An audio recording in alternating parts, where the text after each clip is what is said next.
பத்திரிகை நண்பர்களுக்கு எங்களுடைய அன்பார்ந்த மாலை வணக்கத்தை தெரிவித்துக் கொள்கின்றோம். எல்லா சகோதர சகோதரிகள் வந்திருக்கிறீங்க, அதுக்காக நன்றியும் தெரிவிச்சுக்கிறோம். ஒரு 2-3 விஷயங்களை உங்களிடம் பேச வேண்டும் என்பதற்காக இந்த பத்திரிகையாளர் சந்திப்பில் நாம் எல்லோரும் கலந்து கொண்டிருக்கின்றோம். தொலைபேசி மூலமாக 2 நாளாக நீங்கள் எல்லாம் ஃபோன் பண்ணி கேட்டீங்க, ஆனால் இந்த மாதிரி பைட் வேணும். குறிப்பாக விகடன் நிறுவனம் நடத்தி இருக்கக்கூடிய அம்பேத்கர் ஐயா புத்தக வெளியீடு, அவரை பற்றிய புத்தக வெளியீடு, அதில் நடிகர் விஜய் அவர்கள், தமிழக வெற்றி கழகத்தினுடைய தலைவர், அவங்க பங்கேற்றிருக்கிறாங்க. அதில் நிறையா பேசியிருக்கிறாங்க. அதை பற்றி உங்கள் கருத்து என்ன? ஸோ தனித்தனியாக பேசுவதை விட ஒரு பத்திரிகையாளர் சந்திப்பில் உங்களிடம் பேச வேண்டும் என்பதற்காகவும் அழைத்திருந்தோம். நம்ம ஒரு விஷயத்தை நல்லா புரிஞ்சுக்கணுங்கண்ணா. அதாவது விகடன் நிறுவனத்தை பொறுத்தவரை ஒரு பாரம்பரியமான ஒரு நிறுவனம், தமிழகத்தில் நீண்ட நெடிய காலமாக இருக்கக்கூடிய ஒரு பத்திரிகை நிறுவனம். இந்த மேடையில் யார் வந்தாங்க, எப்படிப்பட்ட மனிதர்கள் பேசினாங்க என்பதில் நம்ம கவனம் செலுத்த வேண்டிய நேரம். குறிப்பாக மேடையில் முக்கிய விருந்தாளியாக வந்திருக்கக்கூடிய நபர் ஆனந்த் தெல்தும்படே அப்படிங்கிற நபர் முக்கிய விருந்தினராக விகடன் நிறுவனம் அவர்களை அழைத்திருந்தார். பாரத் ரத்னா ஐயா அம்பேத்கர் அவர்களுடைய பேத்தியை திருமணம் செய்திருக்கக்கூடியவர் ஆனந்த் தெல்தும்படே. ஆனால் நிறைய நம்முடைய தமிழக மக்களுக்கு ஆனந்த் தெல்தும்படே அவர்கள் யாருன்னே தெரியாதுங்க. அம்பேத்கர் ஐயா அவருடைய பேத்தி அவர் திருமணம் பண்ணியிருக்காங்க அப்படின்னு முடிச்சிடறாங்க. அவர் ஒரு அர்பன் நக்சல். அவருடைய தம்பி மிலிந்த் தெல்தும்படே 2021 கத்திரோச்சுரலி ஃபாரஸ்ட்டுக்குள்ளே நடந்த என்கவுண்டரில் 22 நக்சல் சுட்டுக் கொல்லப்பட்ட பொழுது அவருடைய தம்பி மிலிந்த் தெல்தும்படே அவர்களும் கூட சுட்டுக் கொல்லப்பட்டார். அந்த பீமா கொரகேன் அந்த கேஸ் என்ன இருக்கோ, ஜனவரி 1, 2018 பூனே பக்கத்தில் அந்த பீமா கொரகேன் அந்த பெரிய ரயட் நடந்து ஏகப்பட்ட மக்கள் இறந்து அது ஒரு பெரிய கலவர பிரச்சனையாக மாறி நக்சல் ஸ்பான்சர் பண்ண அந்த வயலன்ஸில் கைது செய்யப்பட்டதில் முக்கிய குற்றவாளியாக இருப்பவர் இந்த ஆனந்த் தெல்தும்படே. என்ஐஏ வழக்கு பதிவு செய்து அது கீழே இருக்கக்கூடிய கோர்ட்டில் பெயில் கிடைக்காம கடைசியில் சுப்ரீம் கோர்ட்டில் பெயில் கிடைத்து அவருடைய தம்பி மிலிந்த் தெல்தும்படே அந்த கன்ஃபெஷன் ஸ்டேட்மெண்ட்லாம் பார்த்தீங்கன்னா தெரியும், என்னுடைய அண்ணனை பார்த்து இன்ஸ்பயர் ஆகி தான் நான் நக்சல் ஐடியாலஜிக்கு போனேன் அப்படின்னு. குறிப்பாக ஆனந்த் தெல்தும்படேவனுடைய தம்பி Milind Teltumbde communist party of India, Maoist, CPIM அந்த இயக்கத்தினுடைய சென்ட்ரல் கமிட்டி மெம்பர்.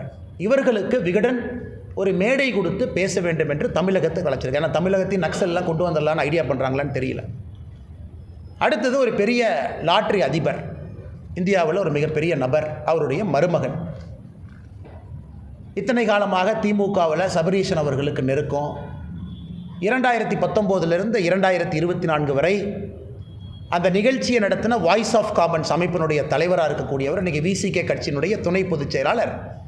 509 கோடி ரூபாய் அவருடைய மாமனாருடைய பணம் எலக்ட்ரோல் பாண்டு மூலமாக DMK கொடுத்தவர். பாருங்கள், எல்லாம் கொடுமையை பாருங்கள். ஆனால் இவங்க லெக்சர்லாம் மக்கள் கேட்க வேண்டியதாக இருக்குது, டிவியில் பார்க்க வேண்டியதாக இருக்குது. அவருடைய மாமனார் லாட்ரி நடத்தக்கூடியவருடைய பணம் 509 கோடி ரூபாய் திமுகவுக்கு போச்சு. அந்த நேரத்தில் சபரீஷனோடு இருக்கிறாங்க. 2021 எலெக்ஷனை நடத்துகிறாங்க. அதன் பிறகு இன்றைக்கி VCK கட்சியினுடைய மெயின் ஃபண்டர் அவங்க புத்தகத்தை வெளியிடுறாங்க. அவர்களுக்கும் விகடன் ஒரு மேடை கொடுக்குறாங்க.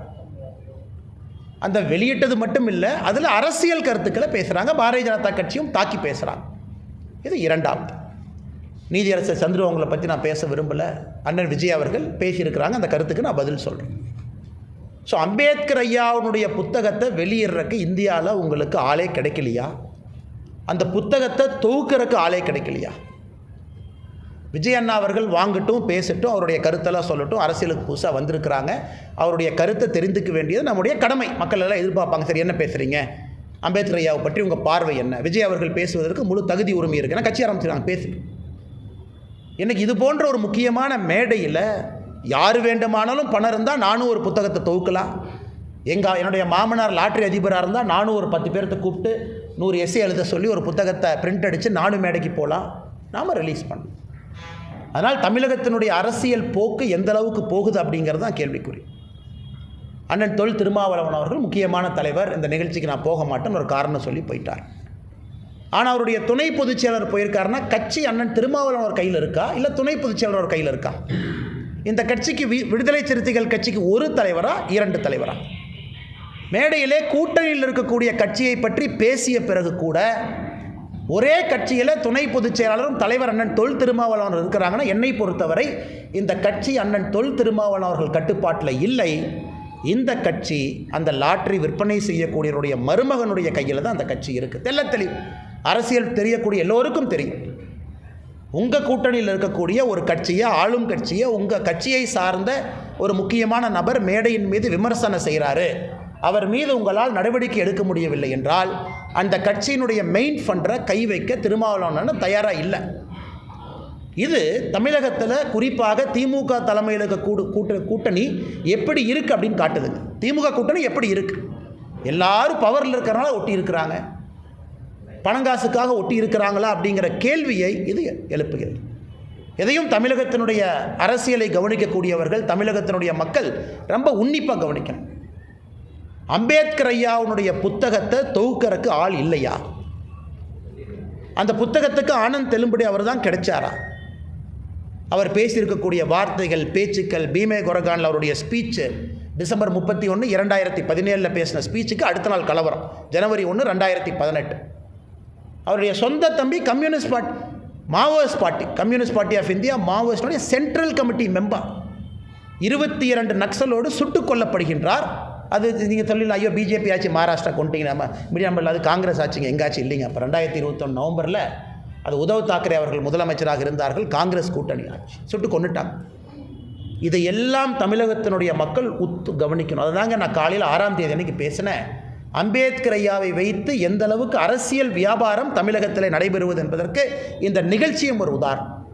அண்ணன் விஜய் அவர்கள் நான் அன்போடு வரவேற்கிறேன். மணிப்பூர், விஜய் அவர்கள் மணிப்பூர் செல்வதற்கு தயாராக இருந்தால் அவரோடு மணிப்பூர் செல்வதற்கு நான் தயார். மணிப்பூர் ஃபுல்லாக சுற்றி காட்டுவதற்கு நான் தயார். ஆனால் விஜய் அண்ணன் இப்போ அரசியலில், பொது அரசியலில் என்னுடைய அன்பான வேண்டுகோள், ஒரு பேசிக் காமன் சென்ஸை வளர்த்திக்க வேண்டிய நேரம் இது. ஏன்னா ஒரு சினிமா நடிகராக உச்சத்தில் இருந்துட்டாங்க, பெரிய ஒரு நடிகர், எல்லோருக்கும் பிரித்த ஒரு நடிகர். அரசியல் கருத்து சொல்லும் பொழுது ஜியோ பாலிட்டிக்ஸ் இம்ப்ளிகேஷன் என்ன, மணிப்பூர் என்ன பிரச்சனை, அங்கே இருக்கக்கூடிய ட்ரைபல் பிரச்சனை என்ன, மியான்மார்லேருந்து யார் உள்ளே வர்றா, இந்த ட்ரக் ட்ரையாங்கிள்னு திரும்ப சொல்கிறோம் என்ன, மணிப்பூரில் எந்த ஆட்சி காலத்தில் பிரச்சனை அதிகமாக இருந்தது, காங்கிரஸ் ஆட்சி காலத்தில் எத்தனை பேர் இறந்தாங்க, 10 ஆண்டு காலம் பிஜேபி ஆட்சி காலத்தில் எத்தனை பேர் இறந்துருக்காங்க, இந்த பிரச்சனை ஏன் உருவாச்சு, எங்களுடைய சொந்த கட்சியில் இருக்கக்கூடிய முதலமைச்சரை ஒரு ட்ரைபல் கம்யூனிட்டியை சார்ந்தவங்க முதலமைச்சருடைய இல்லத்தை கொளுத்து போதும் கூட அங்கே இருக்கக்கூடிய போலீஸ் துப்பாக்கி எடுத்து சொல்லிங்க, அதுக்கு துப்பாக்கி தீர்வு கிடையாது. பாரதிய ஜனதா கட்சியினுடைய முதலமைச்சருடைய வீடு கொளுத்தப்படுகிறது, அமைச்சர்களுடைய வீடு கொளுத்தப்படுகிறது, கட்சி நபர்களுடைய வீடு கொளுத்தப்படுகிறது, சூறையாடப்படுகிறது. அதற்கு நாம் எல்லாம் உடனே ஆர்ம்டு ஃபோர்ஸஸ் ஸ்பெஷல் பவர்ஸ் ஆக்டை மணிப்பூர் ஃபுல்லாக மறுபடியும் ரீஎக்ஸ்டெண்டன் பண்ணி அதற்கு தான் அங்கே இருக்கக்கூடிய பெண்கள் அம்மனமாக நடந்தார்களா மணிப்பூரில் ஒரு காலத்திலேங்க காங்கிரஸ் ஆட்சியின் பொழுது. உடைகள் இல்லாமல் எனக்கு armed forces special powers act எங்கள் ஊருக்கே வரக்கூடாதுன்னு நம்முடைய தாய்மார்கள், சகோதரிகள் உடையில்லாமல் நடந்து போனாங்க. அதே மணிப்பூரை திரும்ப கொண்டு வரணுமா? ஆர்ம்டு ஃபோர்ஸஸ் ஸ்பெஷல் பவர்ஸ் ஆக்டை கொண்டு வந்து அப்படியே ஒரே நாளில் ஷூட்டிங் ஆர்டர் கொண்டு வந்து எல்லாத்தையும் சுட்டு தூக்கி போடுங்க. அதிலிருந்து தான் பாரதிய ஜனதா கட்சி மணிப்பூரை வெளியே கொண்டு வந்திருக்கிறது.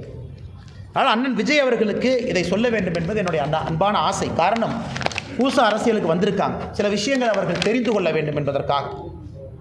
இன்றைக்கி மணிப்பூரை பொறுத்தவரை, மணிப்பூர் பாருங்கள் நான் என்ன சொல்கிறாங்க, மணிப்பூரை பொறுத்தவரை இன்றைக்கி வடகிழக்கு அந்த பகுதி மட்டும் நல்லா விஜய் அண்ணன் கேட்டுக்கணும். நாங்கள் ஆட்சிக்கு வந்த பிறகு, பாரதிய ஜனதா கட்சி, பாரத பிரதமர் நரேந்திர மோடி அவர்கள் வந்த பிறகு 2015 திருப்புராவில் ஆர்ம்டு ஃபோர்ஸஸ் ஸ்பெஷல் பவர்ஸ் ஆக்டினுடைய டிஸ்டர்ப்ட் ஏரியா நோட்டிஃபிகேஷனை நம்ம வாபஸ் எடுத்துக்கிட்டோம். திருப்புரா மக்கள் நிம்மதியாக இருக்கலாம். 2018 மெகாலயாவில் ஆர்ம்டு ஃபோர்ஸஸ் ஸ்பெஷல் பவர்ஸ் ஆக்டினுடைய டிஸ்டர்ப்ட் ஏரியா நோட்டிஃபிகேஷனை வாபஸ் எடுத்துட்டோம், அந்த மக்கள் நிம்மதியாக இருக்கலாம். அஸ்ஸாமில் 2014 மோடி அவர்கள் வந்த பிறகு 23 மாவட்டத்தில் ஆர்ம்டு ஃபோர்ஸஸ் ஸ்பெஷல் பவர்ஸ் ஆக்டை வாபஸ் எடுத்து இன்றைக்கி ஒரே ஒரு மாவட்டம் அஸ்ஸாமில் மட்டும்தான் ஏஎஃப்எஸ்பியே இருக்குது. அதை தாண்டி மணிப்பூரில் 2004 டிஸ்டர்ப்ட் ஏரியா டிக்ளரேஷன். ஆர்மி யார் வீட்டுக்கு வேணாலும் வரலாம், யாரை வேணாலும் சர்ச் பண்ணலாம், எந்த கணவனை வேணாலும் எப்போ வேணாலும் தூக்கிட்டு போகலாம், காவல்துறையில் போய் கேஸ் ரெஜிஸ்டர் பண்ண முடியாது. 2004 இருந்ததை 1/4/2022 மணிப்பூரில் அதை வெறும் 15 போலீஸ் ஸ்டேஷன் லிமிட்டுக்குள்ளே சுருக்கி அதையும் மத்திய அரசு வாபஸ் வாங்கியிருக்காங்க. நன்றாக புரிந்து கொள்ள வேண்டும். இதற்காகத்தான் வடகிழக்கில் தாய்மார்கள் நிர்வாணமாக, அந்த கோரமான காட்சியை நம்ம பார்க்க வேண்டிய சூழ்நிலை, நிர்வாணமாக நடந்து போனாங்க. எங்கள் மாநிலத்தில் armed forces special powers act கொண்டு வராது. அருணாச்சல் பிரதேசில் இன்றைக்கி 3 மாவட்டத்தில் 16 போலீஸ் ஸ்டேஷனில் இருந்துச்சு, 9 தாலுக்கா எக்ஸ்ட்ரா இருந்துச்சு. அது இன்றைக்கி 2 போலீஸ் ஸ்டேஷன் லிமிட்டுக்குள்ளே அருணாச்சல் பிரதேசம் சுருங்கி இருக்கிறது. நாகாலாந்தில் 1995 இருந்த டிஸ்டர்ப்ட் ஏரியா நோட்டிஃபிகேஷனை முற்றிலும் எடுத்திருக்கின்றோம். அதே மாதிரி விஜய் அண்ணுக்கு இன்னொரு அன்பான என்னுடைய அறிவுரையும் கூட. இல்லை பாரதிய ஜனதா கட்சி இங்கே இருக்கிறாங்க, ஹிந்துத்துவ கட்சி, ஹிந்து கட்சி, தமிழ்நாட்டில் அப்படியே பிஜேபி ஹிந்து கட்சின்னு சொல்லிட்டோம்னா அப்படியே கிறிஸ்தவர்கள் இஸ்லாமியர்கள் ஒன்றாயிருவாங்க, வாக்கரசியல் நன்றாக இருக்கும். கோவாவில் 25% கிறிஸ்தவர்கள், 8% இஸ்லாமியர்கள் 3வது முறை ஆட்சியில் இருக்கின்றோம். மணிப்பூர் 53% மீத்தி ட்ரைபு, 16% குக்கி ட்ரைபு, அதில் 2017 ஆட்சியில் இருக்கின்றோம். மெகாலயா 74% கிறிஸ்தவர்கள், 4% இஸ்லாமியர்கள். அதில் உங்களுக்கு தெரியும், இத்தனை காலமாக 2018 ஆட்சியில் இருந்தோம், இன்றைக்கி ஆட்சியில் இல்லை, கூட்டணியில் இன்றைக்கி 2 சீட்டில் இருக்கும். மிசோராமில் 2018 என்டி அலையன்ஸ் ஜெயிச்சது, கிறிஸ்டியன்ஸ் 87% இருக்கிறாங்க. இண்டி அலையன்ஸ்லாம் அங்கே பிக்சர்லேயே கிடையாதுங்க.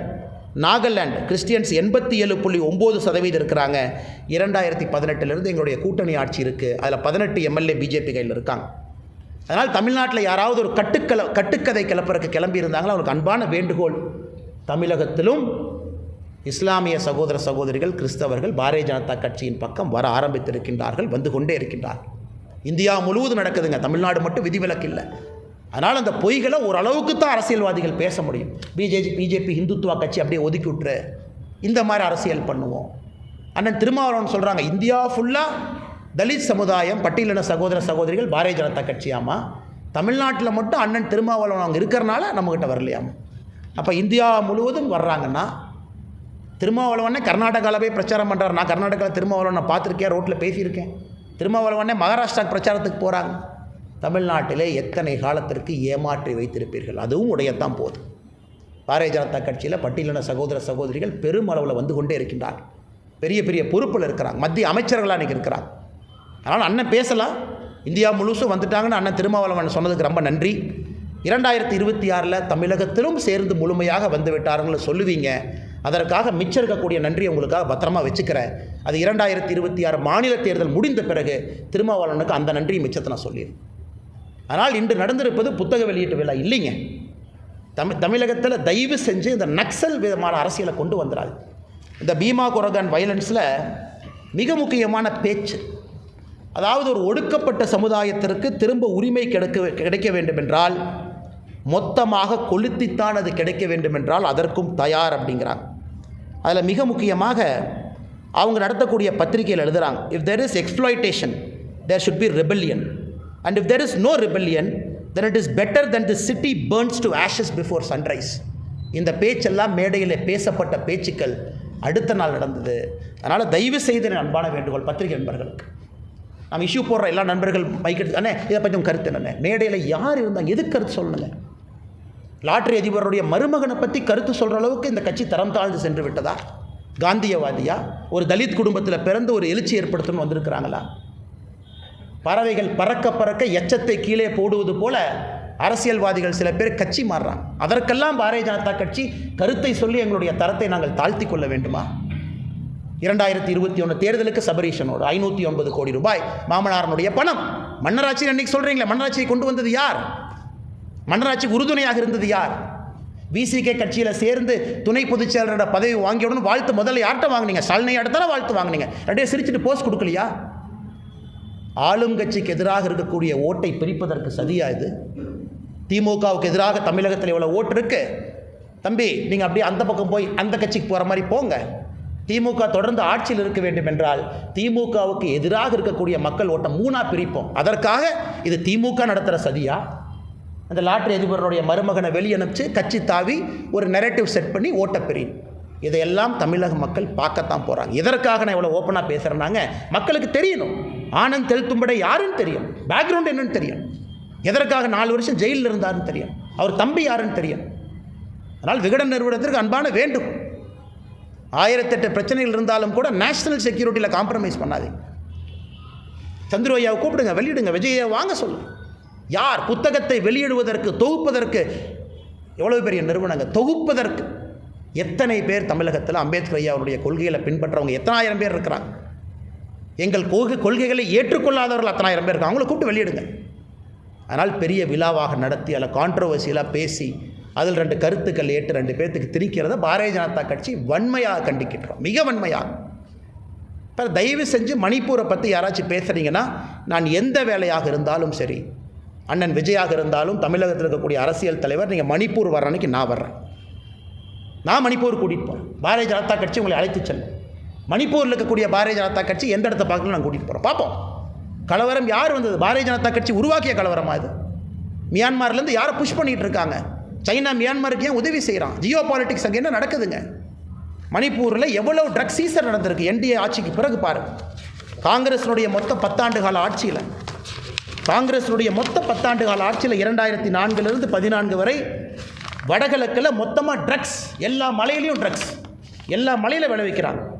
அதை நம்ம கோல்டன் ட்ரையாங்கிள்னு சொல்கிறோம். அந்த ஏரியா காங்கிரஸ் ஆட்சியில் மொத்தமாக 768 கோடி ரூபாய் ட்ரக்ஸ் சீஸ் பண்ணி 2006 13. நம்முடைய ஆட்சியில் 21,000 கோடி ரூபாய் ட்ரக்ஸை சீஸ் பண்ணிருக்கு. நடக்கிறதுன்னா ட்ரக்ஸுக்காக பிரச்சனை. மலை மேலே விளைவிக்கிறவங்களாம் இந்த முதலமைச்சர் நடவடிக்கை எடுக்கிறாங்க, 10 எரியுது, அட்டாக் நடத்துகிறாங்க. அது கிறிஸ்டியன் வெர்சஸ் ஹிந்துவாக மாறுது, ட்ரைபலாக மாறுது. அதனால் தயவு செஞ்சு விகடன் போன்ற மேடையில் பாரதிய ஜனதா கட்சியினுடைய அரசியல் கருத்துக்களை, எதிர்கருத்துக்களை பேசுவதையும் நாங்கள் வன்மையாக கண்டிக்கிறோம். அது புத்தகம் தான் நீங்கள் நடத்துகிறீங்க. நீங்கள் காமன் நியூட்ரல் ஒரு ஜேர்னலிஸ்ட் தானே நீங்கள் பத்திரிகையில் எழுதுங்க, விமர்சனம் பண்ணுங்கள், அதை ஏற்றுக்கிறோம். உங்கள் மேடையில் எதுக்காக ஆசிரியர் உட்கார்ந்துருக்கணும்? வர போகிற பேச்சாளர்லாம் சும்மா பாரதிய ஜனதா கட்சியை கிரிட்டிசைஸ் பண்ணுவோம், நார்த் வெர்சஸ் சவுத்து பண்ணுவோம், இது ஓட்டு கொடுக்குன்னு நீங்கள் நினச்சிங்கன்னா எதற்காக விகடனுடைய ஆசிரியரோ பப்ளிஷரோ பதிப்பாசிரியர் எதுக்கு அங்கே மேடை மேலே உட்காரணுங்க? அதனால் தமிழகத்தினுடைய மக்களுக்கு பத்திரிகையாளர் சந்திப்பு மூலமாக நாங்கள் சொல்லிக்கொள்வது, தயவு செஞ்சு தமிழ்நாட்டில் இந்த மாதிரி அரசியல் நமக்கு வேண்டாங்க. ஆமாம், ஜாதி பிரச்சனை இருக்குது, எல்லாம் சேர்ந்து தான் சரி பண்ணணும். ஆக்கப்பூர்வமான முறையில் ஜனநாயகத்தில் தான் சரி பண்ணணுமோ தவிர துப்பாக்கி ஏந்தியவர்கள் மேடையிலே வந்து பேசி நமக்கு அறிவுரை சொல்லும் அளவுக்கு தமிழகம் தரம் தாழ்ந்து போகணும். மன்னராட்சிங்கிறாங்க. நான் தொடர்ந்து சொல்வது இதுதான். தமிழகத்தில் நடப்பது ஒரு குடும்ப ஆட்சி. ஒரு லெவலுக்கு மேலே குடும்ப ஆட்சி பார்த்தீங்கன்னா வெளியிருந்து பார்ப்பதற்கு ஒரே குடும்பம் திரும்ப திரும்ப வந்தால் இது போன்ற விமர்சனங்கள் வரத்தான் செய்யும். ஆனால் மன்னராட்சி நடக்குதான்னு கேட்டிங்கன்னா இல்லை. மக்கள் ஓட்டு போடுறாங்க, தேர்ந்தெடுக்கிறாங்க, எம்எல்ஏ ஆகிறாங்க. முதலமைச்சருடைய விருப்பம் யார் துணை முதலமைச்சர் ஆக்க வேண்டும் என்பது முதலமைச்சருக்கு முழு அதிகாரம் இருக்குது, ஆக்குறாங்க. இன்றைக்கி தமிழகத்தில் நடப்பது குடும்ப ஆட்சி. அதை எடுப்பதற்கான முழு வேலையும் பாரதிய ஜனதா கட்சியில் இறங்கியிருக்கின்றோம். கீழே இருப்போம், முழுமையாக நாங்கள் பாடுபடுவோம், அதில் எந்த மாற்று கருத்தும் இல்லை. அதனால் இதை முதல் விஷயமாக பத்திரிகை நண்பர்களுக்கு சொல்லணும். இது சம்மந்தமாக உங்களுக்கு கேள்வி இருக்குங்கன்னா தயவு செஞ்சு கேளுங்க, பதில் சொல்லுங்கள்.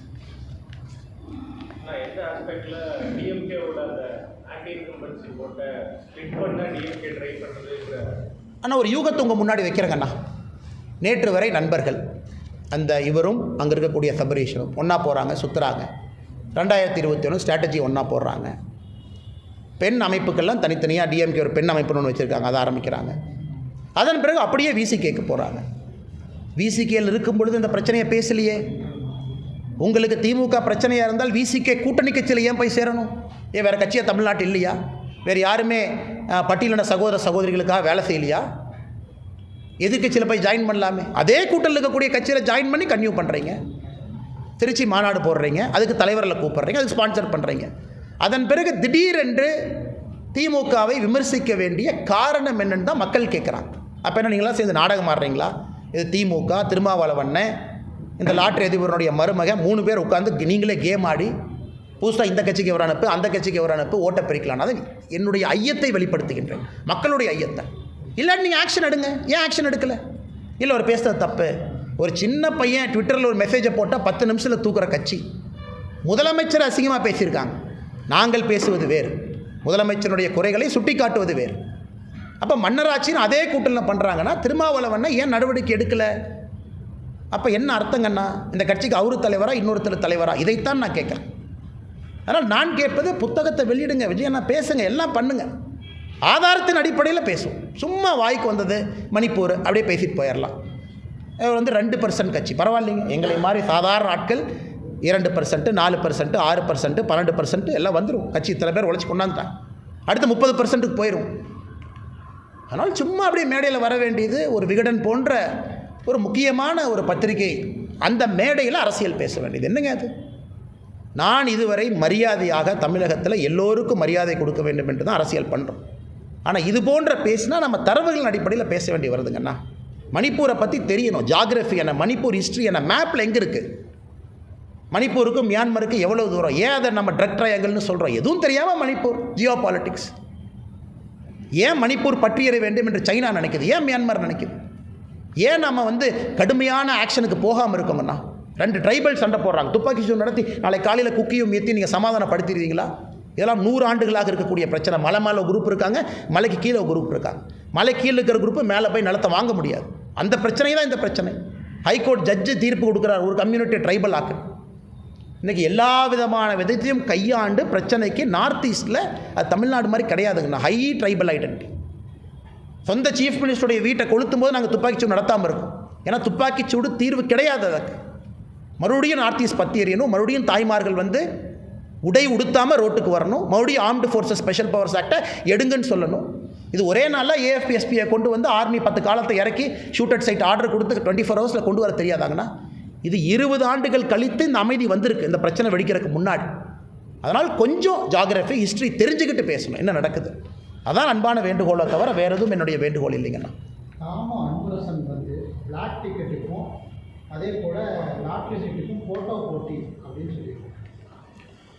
அண்ணா நான் ஏற்கனவே சொன்னது போல் விஜய் அவர்களுடைய அரசியலை நான் வரவேற்கிறேங்கண்ணா. காரணம் ஒரு புதிய ஒரு குரல் வந்திருக்கிறாங்க, சினிமாவனுடைய உச்சத்தில் இருக்கிறாங்க, வரட்டும். நான் அந்த பிளாக் டிக்கெட்டுக்குள்ளே போக விரும்பலைங்கண்ணா.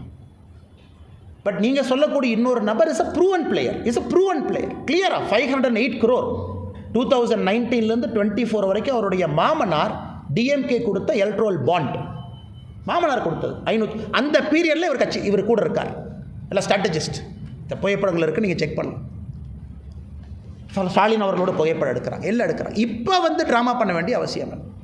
திடீர்னு அண்ணா இவர் கருத்துக்கு என்ன கருத்து அன்னைக்கு நான் தான் யோசித்தேன், இவர் என்ன காந்தியவாதியா இல்லை அம்பேத்கர்வாதியா இல்லை கீழே ஒரு சாதாரண குடும்பத்திலிருந்து பிறந்து அவரே படித்து இல்லை விவசாய குடும்பத்தில் வந்துருக்கிறாங்க. மாமனாருடைய பேர், மாமனார் பணம் இருக்கிற வரைக்கும் அங்கே ஃபியூஸ் போகும். நாளை காலையில் அந்த மாமனார் பணத்தை கட் பண்ணால் இந்த கட்சியிலேருந்து அடுத்த கட்சி. அதனால் தாமு அன்பரசன் எந்த அர்த்தத்தில் கேட்குறான்னு சத்தியமாக எனக்கு தெரியலிங்கன்னா, நான் இந்த பகுதியை விமர்சனம் செய்ய விரும்புகின்றேன்.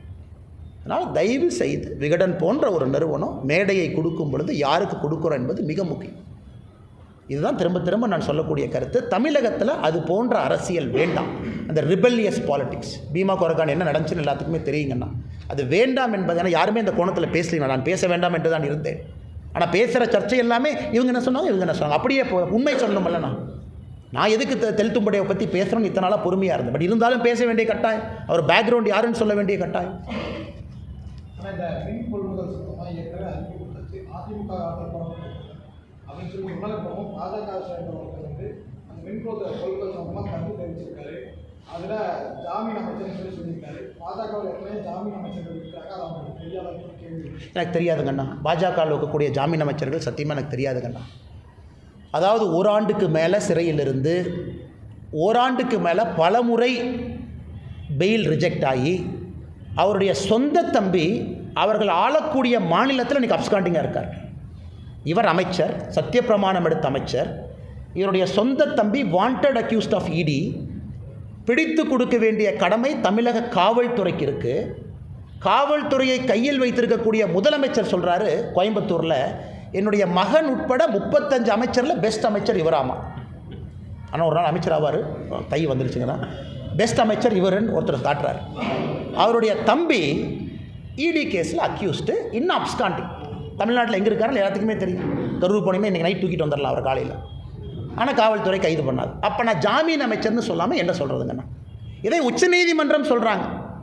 இவ்வளவு வேகமாக இவருக்கு நீங்கள் அமைச்சர் பதவி கொடுக்கறனால எங்களுக்கே பயமாக இருக்குது, சாட்சியெல்லாம் வச்சுருப்பாங்களான்னு.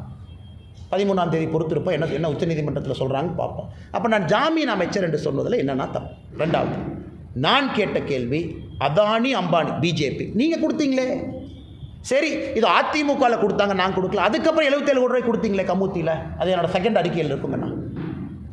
ஃபஸ்ட்டு இதில் பெனால்ட்டி சார்ஜ் 230 கோடி ரூபா கொடுத்தீங்களா, அதையே நீங்கள் காட்டல 530 கோடியோட, ஏன் மறைச்சிங்க? ரெண்டாவது இதில் இப்போ ஜென்ரேட் பண்ண நீங்கள் ஆட்சிக்கு வந்ததுக்கப்புறம் ஜென்ரேட் பண்ணதில் அதானிக்கு 77 கோடி ரூபா கொடுத்தீங்களே, அதுவும் செகண்ட் அறிக்கையில் டாக்குமெண்ட்டோட அதானியினுடைய ரிப்போர்ட்லேருந்து அந்த பேராவை காப்பி பண்ணி ஆங்கிலத்தில் பேஸ்ட் பண்ணியிருக்காங்கண்ணா. இதில் உருட்டல் மிரட்டல் எம்எல்ஏ அறிக்கை கொடுத்ததுக்கு எம்எல்ஏ கேஸ் போடுவாங்களாமா. நீ எல்லாம் என் மேலே கேஸ் போட்டு இடி கேஸில் உள்ளே போன நீ எல்லாம் கேஸ் போட்டு எஃப்ஐஆர் வாங்கின என் தலை விதி இல்லைங்களா? 1 வருஷம் ஜெயிலில் கம்பி எண்ணவும். இதில் ஆக்ஸ்ஃபோர்ட் பல்கலைக்கு போய் படித்தா என்னை பற்றி நான் தனியாக ஆக்ஸ்ஃபோர்டில் படிக்கணும்னு எப்போ சொன்னேன். நான் ஆக்ஸ்ஃபோர்டில் தனியாக இருக்காச்சும் கிளாஸ் இருப்பாங்களான்னு ஆக்ஸ்ஃபோர்டில் ஒரு குரூப்பில் போகிறேன். அது கூட போன 11 பேர் ரகசியம் எனக்கு தெரியும். வெப்சைட்டு போய் டைப் பண்ணிங்க, போன அன்றைக்கே வெப்சைட்டில் போட்டிருக்கேன். ஷெவ்னிங் குருக்கள் வெப்சைட்டில் யார் 11 பேர் எல்லாம் இருக்குது, ஃபோட்டோ இருக்குது, FCDO ஆஃபீஸ் போங்க எல்லாம் போட்டிருக்கான். இது ஒரு விஞ்ஞானமா? இதுக்கு ஒரு அமைச்சர் வேணுமா? அதனால தான் நான் சொல்கிறேன், நான் ஆக்ஸ்ஃபோர்டில் படிக்கிற அதே நேரத்தில் இந்த ஜாமீன் அமைச்சரும் படித்தார். எங்கே படித்தார்? புலால் சிறையில் கம்பி என்றதை படித்தார். அவர் ஒரு பக்கம் படித்தார், நான் லண்டனில் படித்தேன். அதனால் ஃபெயிலான ஸ்டூடெண்ட்டு பாஸ் ஆன ஸ்டூடெண்ட்டை பார்த்து பொறாமப்படுறது நம்ம ஊரில் சகஜம் தானே. அதனால் கம்பி என்ற அமைச்சரை நீ பார்த்து பொறாமப்படுறார். கேட்ட கேள்விக்கு பதில் வரும். அதானி கொடுத்தியா இல்லையா? கொடுத்த நொத்துக்க. இல்லைனா ஆட்சிக்கு வந்ததுக்கப்புறம் 77 கோடி ரூபாய் கமுதி ப்ராஜெக்ட் கொடுத்தியா இல்லையா? கொடுத்த நொத்துக்க. அதை விட்டுட்டு சுற்றி இந்த வளைக்கிற வேலை என்கிட்ட விட்டுருந்த அந்த ஜாமீன் அமைச்சர் என் மேலே கேஸ் போடு. தைரியம் இருந்தால் என் மேலே கேஸ் போடியா பார்த்துடலாம். சரியான அப்பா அம்மாவுக்கு பிறந்தால் என் மேலே கேஸ் போட்டு பார்த்துடலாம். நான் தெளிவாக கேட்குறேன், தமிழ்நாடு அரசியலில் ஒரு மாற்றத்தை பார்க்கணும். ஜெயிலில் இருக்கிற அமைச்சர் சொல்கிற அளவுக்கு அரசியல் அந்த அளவுக்கு மோசமாயிடுச்சு. நான் சரியான ஆள் அந்த பொடியாக பார்த்துடலாம். நீ போடு கேஸ், நான் பார்த்துறேன். நீ எங்கே கூட்டிகிட்டு போவேன்னு பார்த்துறேன். கூட்டிகிட்டு போடு. போலீஸ் உங்கள் கையில் இருக்குது, போடு. முதலமைச்சர் உனக்கு தான் நெருங்கிய நண்பர், நீ தான் ஒரு பையன் மாதிரின்னு சொல்கிறிய. மகனை விட முக்கியமான அமைச்சர் போய் சொல்லு, காலில் விழுகு. ஆனால் டிஜிபிட்டு சொல்லி என் மேலே கேஸ்டிக்கு உள்ளே போய் பார்த்தலாம். நியாயத்தை பேசினா அந்த ஊரில் மிரட்டல். கேட்டால் அமைச்சர் பதவி, நியாயத்தை பேசினா மிரட்டல். அதனால தான் அந்த அறிக்கை ஸ்ட்ராங்காக கொடுத்துறேன். நான் மரியாதை கொடுக்கக்கூடிய ஆள். இந்த உருட்டல் மிரட்டலுக்கெல்லாம் பயப்படுற ஆள். நான் ஊரில் உட்காந்து ஆடு மேய்ச்சிட்டு இருப்பேன், அதுக்கெல்லாம் பயந்துருந்தான். இங்கே வந்து உங்களில் எடுத்து அரசியல் பண்ணிகிட்டு இருக்கேன் பாரு. நான் இந்த மாதிரி ஆள்லாம் ஓட விடணுங்கிறதுக்காக தான் நான் தவமாக எடுத்து அரசியலுக்கு வந்திருக்கேன். அதனால் நீங்கள் அப்படியே மிரட்டி பார்த்துருவீங்க. நான் கேட்பது ஒரே ஒரு கேள்வி, 2வது முறையும் அதானி கொடுக்கலின்னு சொல்லுங்கள். அறிக்கையை படிக்கிறதே கிடையாது. அத்தனை IAS ஆஃபீஸர் கூட இருக்காங்க. இவருக்கு எதுவுமே தெரியும். IAS ஆஃபீஸர் எழுதி கொடுக்குறதா அமைச்சர் படிக்கிறாங்க. என் அறிக்கையை தூக்கி IAS ஆஃபீஸர் கொடுத்தா டேஞ்சர் கோல் கொடுத்தா அவனே பார்த்து பண்ணி கொடுத்துருவான். அதை வந்து ப்ரெஸ்ஸில் ஒப்பிக்கணும். வேறு அமைச்சருக்கு என்ன என்னை மாதிரி உட்காந்து டைப் படிக்கிற வேலையா? இங்கே நான் சிங்கிள் மேன் ஆர்மியாக உட்காந்து டைப் படிக்கணும், கூகுள் பண்ணணும், அதானி ரிப்போர்ட்டை பார்க்கணும், இத்தனை வேலை செய்யணும். ஏன்னா IAS ஆஃபீஸர் இருக்காங்களா, செக்ரட்டரி இருக்காங்களா, எல்லாம் அரசியல் நண்பர்கள் இருக்கிறாங்க. அத்தனை IAS ஆஃபீஸரை வச்சுருக்கிறீங்க டேஞ்சர் கோல். ஒரு ஆள்கிட்ட கொடுத்து டைப் படியானா டைப் அடித்து அதானி கொடுத்தியா? கேட்ட கேள்விக்கே சொல்லாமல் ஆக்ஸ்ஃபோர்டு போனதை பற்றி நீ தான் உள்ளூர் ஸ்கூல்லேயே படித்தேன்னு எனக்கு தெரியாது. தமிழ் இருக்க வேண்டியதான். நான் ஆக்ஸ்ஃபோர்ட் போனதெல்லாம் பெருமையாக சொல்லிங்க ஐயா. காமராஜர் ஐயா படிக்காதான் நான் பெருமையை எப்போன்னு சொல்லுவேன். எனக்கு படிப்பு தேவைப்பட்டுச்சு, நான் படிக்க போனேன். நான் யாராச்சும் நான் குழந்தை நோண்டுன்னா இன்னொருத்தர் படிக்க தப்புன்னு சொன்னேன்னா எனக்கு அறிவு தேவைப்பட்டது, நான் தேடி போகிறேன். அதன் மூலமாக என்னை மெருகேற்றிக் கொள்ள வேண்டும் என்று நினைக்கின்றேன். படிக்காதவங்கள தப்புன்னு எப்போ சொல்லியிருக்கேன்னா? நீ புலால் சிறையில் கம்பி எண்ணவெல்லாம் கம்பி எண்ணிட்டு இருக்கணும். அதை விட்டுட்டு இவன் ஆக்ஸ்ஃபோர்டு போனார், 11 பேர் போனார், அப்படி இப்படி. நான் எங்கேயாச்சும் போனவங்கள்ட்ட சொன்னேன். நீங்களாக தான் கேள்வி கேட்குறீங்க. சீமானங்கிட்ட போய் கேள்வி கேட்குறீங்க, அவர் பதில் சொல்கிறார். நான் எங்கேயாச்சும் கூட சொன்னேன்னா நான் ஆக்ஸ்ஃபோர்ட் போனேன், நான் சொல்லாமல் தானே போனேன். நீங்களாக தான் செய்தி போட்டேன்.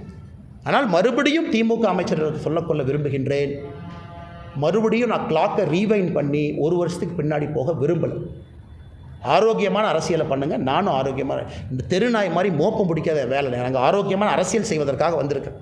நீங்கள் பண்ண ஒன்றொன்னையும் மோப்பம் பிடிச்சி டெய்லி தொலாவி பத்திரிகை நம்பர்கிட்ட கொடுக்குறதா என் வேலையை நினச்சி நினச்சினா என் வேலை அது இல்லைங்க. என் வேலை எங்கள் ஆரோக்கியமான அரசியல் பண்ணுறதுக்காக வந்திருக்கு. அது தயவு செஞ்சு மறுபடியும் பழையபடி 1 வருஷத்துக்கு முன்னாடி கொண்டு போய் விடாது. ஆனால் ரொம்ப தவறுங்கண்ணா. இன்றைக்கி டிஜிபி கடிதம் எழுதியிருக்காங்கன்னா அந்த காவல்துறை அதிகாரிகள் மீது நடவடிக்கை எடுக்கணும். 2வது அந்த குற்றவாளிகள் எல்லாத்தையும் பிடிக்கணும். இதெல்லாம் அநியாயமாக இருக்குது. ஒரு மனநலம் குன்றிய ஒரு சகோதரி, அவங்க அப்பா கூலி தொழிலாளி, அவருக்கு பாவம் பெருசாக தெரியல. இது வந்ததுக்கப்புறம் போலீஸ் ஸ்டேஷன்கிட்ட போகிறாரு. போலீஸே கன்வின்ஸ் பண்ணி நீங்கள் கம்ப்ளைண்ட்டை இந்த மாதிரி எழுதுங்கன்னு டிராஃப்ட் பண்ணி வாங்குறாங்க.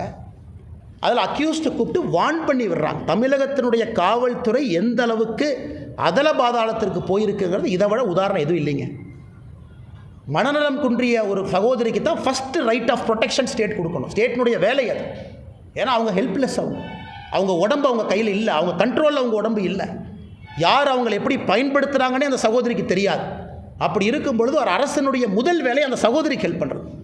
அதனால் முதலமைச்சர் அவர்கள் உடனடியாக சம்பந்தப்பட்ட அதிகாரிகளை மொத்தமாக நீக்கணும்.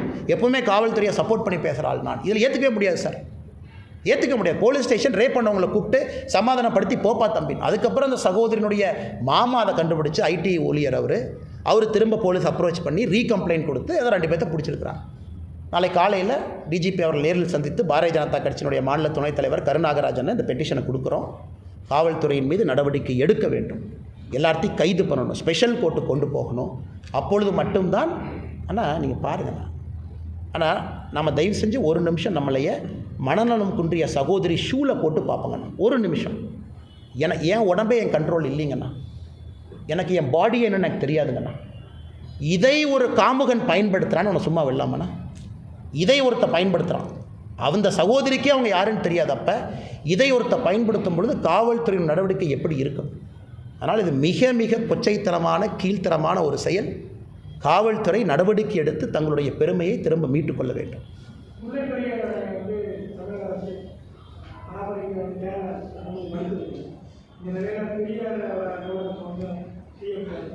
அண்ணா சாரிங்கண்ணா, கொஞ்சம் சத்தம்.